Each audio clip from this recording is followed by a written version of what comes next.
মুহূর্তে আমরা নিউ ইয়র্কের ডাইভার্সিটি প্লাজায় আছি।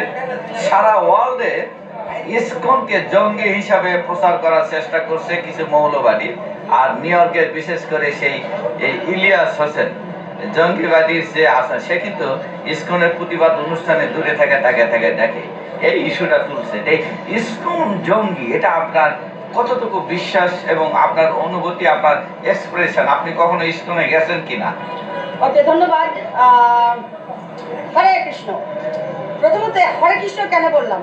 এই হরে কৃষ্ণ মন্ত্রটাই হচ্ছে আমাদের ভগবান শ্রীকৃষ্ণের মন্ত্র, যেটা সারা বিশ্বে প্রচার করছে ইসকনিরা।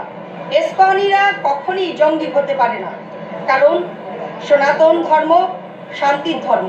সনাতন ধর্ম শান্তির বার্তা দেয় সারা বিশ্বের মধ্যে। তো সেই ক্ষেত্রে সারা বিশ্বে ইসকনকে জঙ্গি যদি বলা হয়, এটা নিঃসন্দেহে মিথ্যাচার।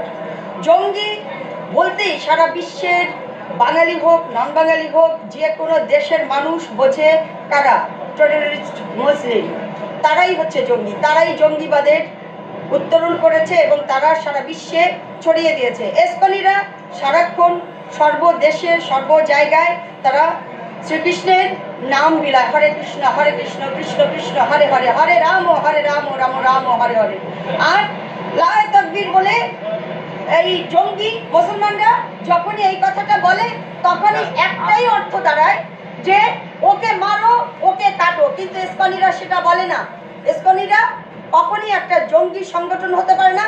এটা একটা শান্তির সংগঠন। জঙ্গি শুধুমাত্র টেররিস্ট সংগঠন, সেটা ওই জামাতি ইসলামী মুসলিম সংগঠন। এটা কোনো হিন্দু ইসকনি সংগঠন হতে পারে না, জঙ্গি সংগঠন। That's it. ধন্যবাদ।